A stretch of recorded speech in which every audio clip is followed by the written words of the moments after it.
Salut et bienvenue dans les aventures d'un Aspiboy. Je suis Mickaël Minari, je suis atteint donc de troubles du spectre de l'autisme et donc je parle de ce sujet assez régulièrement sur cette chaîne. Je commence principalement par des vlogs, mais je vais faire un certain nombre de sujets un peu plus travaillés. Pour aujourd'hui, eh bien, je voulais juste comme ça à chaud vous faire un petit retour sur un autiste doit-il travailler dans l'informatique et notamment par rapport à mon expérience personnelle et un truc assez amusant puisque je suis en train de relire très rapidement, je lis pas tout le contenu mais rapidement pour comprendre un peu l'histoire de l'informatique. Un de mes intérêts spécifiques, tous les sciences et vie micro de 1984 à 1995.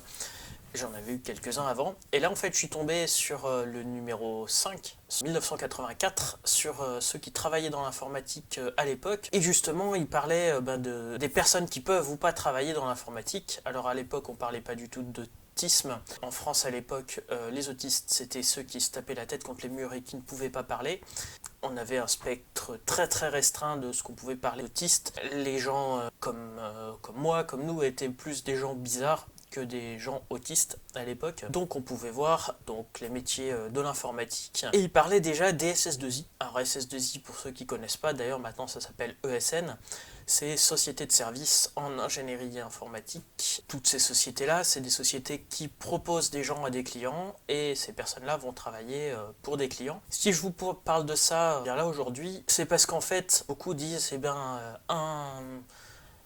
un autiste, eh ben, il peut travailler dans l'informatique et par défaut, l'informatique, on va travailler dans les SS2I. Pour vous résumer très rapidement, donc ma situation, j'ai fait 28 boulots différents, majorité dans l'informatique, majorité dans les SS2I, et j'ai fait 30 déménagements différents en 15 ans, ce qui m'a fatigué beaucoup, on va dire. Et donc, c'est de ça que je voulais parler un peu, c'est de dire que par défaut, un autiste qui doit travailler dans l'informatique et qui doit travailler avec les SS2I, c'est pas forcément une bonne idée. Alors, la plupart du temps, un autiste va avoir en effet un fonctionnement qui fait que il va être aidé dans l'informatique, qu'il va pouvoir faire des choses intéressantes, mais ça ne veut pas dire qu'il va obligatoirement, qu'il va être très bon en tout cas dans le milieu industriel, on me l'a dit pas mal, et c'était assez amusant, c'est déjà dans la revue de 1984, il disait en informatique, attention, tout le monde ne peut pas travailler dans les SS2I, tout simplement parce qu'on change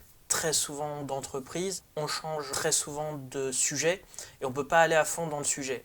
Et ça, la plupart du temps, un autiste va vouloir aller à fond dans le sujet, bien comprendre le sujet. Et ça, déjà en 1984, il le disait. Attention, dans l'informatique, il y a des boulots comme ça où on va pas à fond. Il faut avoir un esprit qui est capable de s'adapter très rapidement. Moi, c'était pas du tout mon cas. Ce qui m'a dégoûté de l'informatique, je vais être franc, je me suis remis maintenant que je suis tout seul. Mais rien que le fait de penser passer un entretien d'embauche dans une entreprise d'informatique, j'en dors pas pendant une semaine et non, j'en fais des cauchemars en fait. Alors qu'au final, avec la réflexion, c'est surtout ça, c'est que on demande dans ce cas-là d'être des gens malléables et surtout pas aller à fond dans le sujet et juste être capable de paf corriger un truc à un endroit, changer de choses, changer de client, changer de... Et c'est pas qu'on est allergique au changement, c'est surtout qu'on est des gens qui ont envie d'aller à fond sur le sujet et là dans ce cas-là, on a beaucoup de mal à aller à fond dans le sujet quand on bosse dans ce genre d'entreprise. Et donc, je vais pas dire que ce genre d'entreprise c'est à éviter, mais je vais dire que la majorité du temps,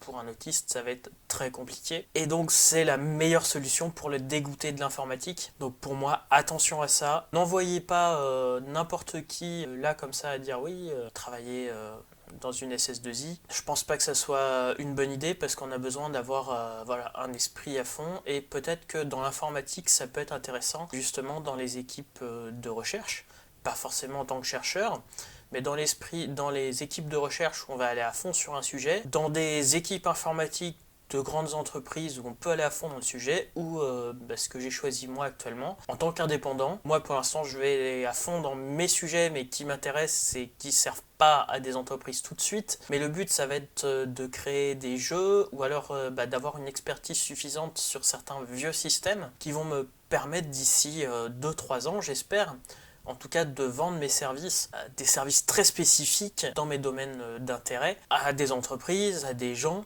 où là je vais pouvoir y aller à fond, mais ça va être un domaine très restreint. Mais ce domaine très restreint, je sais que certaines personnes sont en recherche de ces domaines très restreints. Être malléable à souhait, c'est en effet la mode, c'est en effet le mieux pour la plupart des entreprises et la plupart des gens. Mais pour moi, je pense que c'est une erreur de dire envoyer les autistes en informatique par défaut et surtout en informatique dans les SS2I puisque c'est celle qui embauche le plus. C'est pour moi le meilleur moyen de dégoûter quelqu'un de l'informatique. En tout cas, de dégoûter un autiste de l'informatique. Voilà, je voulais juste vous faire ce petit retour rapide, je le fais vraiment à chaud. Là comme ça, sans travail de mon texte, je le fais sans texte. Je reprendrai peut-être plus tard une vidéo un peu plus recherchée, mais voilà pour cette fois-ci. Sur ce, je vous dis à très bientôt pour un nouvel épisode des aventures d'un Aspie Boy. Salut!